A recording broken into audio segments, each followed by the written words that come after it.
Olá, nutricionistas! Eu sou Marijara Vilas Boas, nutricionista e idealizadora aqui do canal Escola do Nutricionista, que é um canal voltado para nutricionistas que querem se capacitar mais na sua prática clínica e poderem aplicar os conhecimentos que aprendem aqui, que discutem comigo, na sua prática diária com seus pacientes. Então vamos lá, o assunto de hoje é a anamnese nutricional e a importância que ela tem para ser aplicada juntamente com a teia das interrelações. Olha que assunto importantíssimo. Quem ainda não conhece a teia das interrelações vai conhecer hoje. E quem já conhece, mas não aplica, vai entender a importância da utilização dela em todos os atendimentos. Isso vai fazer toda a diferença nos seus resultados. Então, já começa a curtir aqui o nosso vídeo, compartilha com os colegas, se inscreva no canal para que toda semana você receba os vídeos novos que vão chegar aqui. Tá bom? Então, vamos lá.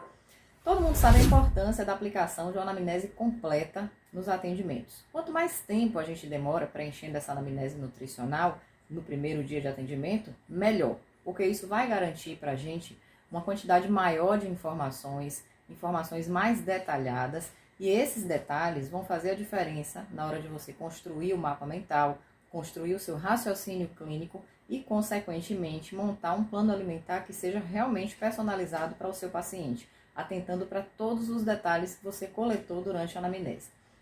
Então, é indiscutível a importância do preenchimento adequado dessa anamnese nutricional no primeiro dia de atendimento, tá? É o primeiro contato que a gente tem com o paciente, então precisamos conhecê-lo melhor, conhecer a realidade, o histórico de vida, histórico clínico, as condições familiares, alimentares e etc.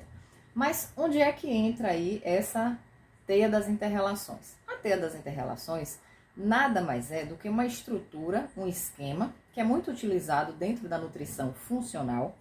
E essa teia tem como objetivo trazer para nós a importância da gente fazer uma relação conjunta do nosso paciente. Ou seja, a gente não deve fragmentar as queixas, os sinais clínicos, uma avaliação de exames bioquímicos, um diagnóstico clínico antropométrico. Então, a gente não deve avaliar o paciente jamais de forma fragmentada, por mais que cada alteração dessa que eu exemplifiquei aqui seja independente, no sentido assim de ter um resultado diferente. Às vezes você não consegue fazer uma relação rapidamente ali entre uma determinada alteração de exame bioquímico, por exemplo, e uma medida antropométrica que também está alterada. Então, nem sempre, de imediato, a gente consegue fazer essa relação, porque na maioria dos casos, né, como somos indivíduos únicos, organismos independentes, organismos que têm individualidades específicas, nem sempre o que a gente vê no livro, no material científico, ou que a gente observa em um paciente que tem uma determinada patologia, vai se repetir em outro paciente. Mesmo que ele tenha o mesmo quadro clínico, as mesmas queixas, mas normalmente os outros fatores podem não coincidir e a gente identificar as mesmas alterações. Isso se chama individualidade. Cada indivíduo tem o seu conjunto de fatores que vão caracterizar justamente a sua condição clínica específica, clínica e nutricional.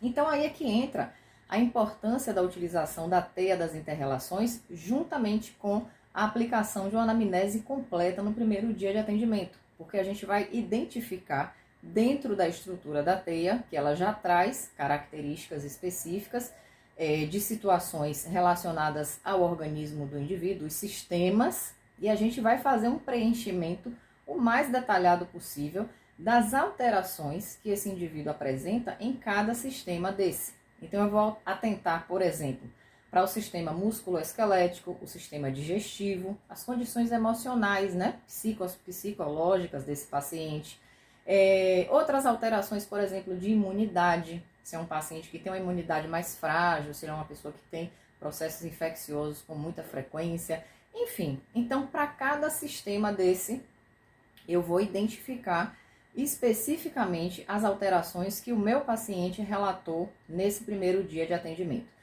A partir do momento que eu faço esse preenchimento, como eu estou fazendo o preenchimento em uma estrutura que tem um formato de teia, a gente começa a entender que o meu paciente, que o nosso paciente, ele está ali inserido literalmente nessa teia. Ou seja, cada ponto desse, cada alteração de sistema que eu fiz o preenchimento, vai estar diretamente interligado aos outros. Então, cada sistema desse vai estar ligado a todos os demais. E assim sucessivamente, né? Todos eles. Então eu começo a ter um raciocínio, isso me força a ter um raciocínio de que aquela determinada alteração que a princípio eu não consegui linkar com outra alteração, a partir do momento que eu faço esse link aí múltiplo entre todos esses sistemas, eu começo a entender de que forma aquilo pode interferir naquele outro problema e vice-versa. Então isso me força a ter um raciocínio, uma visão sistêmica do indivíduo, uma visão em que eu consigo enxergar esse paciente como um todo, ou seja, cada alteração, cada queixa, cada situação clínica dele está diretamente relacionada às demais. Sempre, gente, sempre vai existir essa inter-relação. E você pode dizer, mas Mari, eu avaliei a teia das inter-relações em um paciente e não consegui identificar essa relação. E aí, qual é a dica que eu te dou para início de conversa logo, né? Você precisa ter, isso é uma coisa bem óbvia, mas eu preciso falar, você precisa ter o conhecimento básico, mínimo necessário, da fisiopatologia, de tudo que o seu paciente apresenta, porque nenhuma teia vai ser igual a outra, tá, gente? Por mais, como eu falei no início, que um paciente tem a mesma patologia de outro, quando você vai montar a teia das inter-relações de cada um, cada indivíduo tem uma história de vida específica, tem um contexto clínico atual específico, alimentar, de estilo de vida, emocional. Então a gente tem que entender que nenhuma teia vai ser igual a outra, mas sempre cada sistema desse, cada pontinho que vai ser interligado nessa teia está diretamente relacionado aos demais. E aí isso vai te forçar a ter um raciocínio clínico, não tem opção, você vai ter que fazer esse raciocínio clínico para poder compreender esse indivíduo como um todo, tá? E como eu estava falando, né? Nessa relação que você vai fazer, que você vai interligar todos os pontos, você vai identificar a individualidade de cada paciente, independente da patologia ser a mesma, e você vai perceber que todas as respostas estão ali. Mas você precisa ter um bom fundamento da fisiopatologia. Isso é uma coisa óbvia. A gente nunca vai para campo, vai fazer um atendimento sem ter um domínio mínimo dos quadros fisiopatológicos que vão surgir para a gente. E aquela coisa, consultório é sempre uma caixinha de surpresa. Independente se você atende particular ou convênio, você tem que estar preparado para o que vier. Principalmente se você delimita o seu público ali especificamente para uma determinada patologia, para uma determinada condição clínica. Então você tem que estar preparado realmente para o que vier, tá?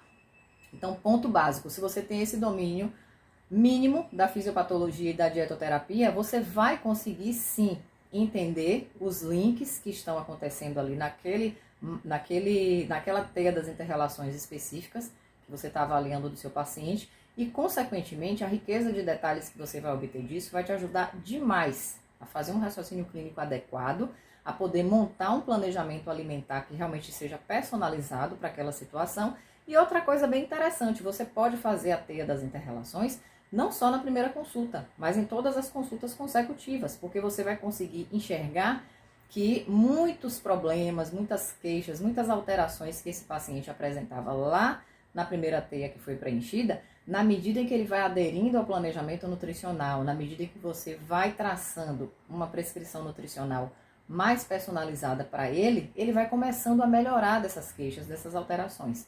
Então, as próximas teias que você vai preenchendo, você vai automaticamente percebendo que tanto o número quanto a intensidade das queixas vão diminuir consideravelmente. Olha que maravilha, né? Isso é uma prova de que a sua prescrição nutricional está sendo adequada e atendendo às necessidades do seu paciente.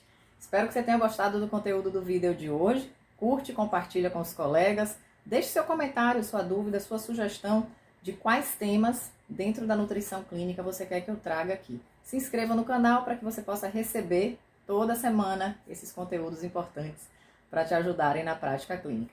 Um grande beijo e até o próximo vídeo.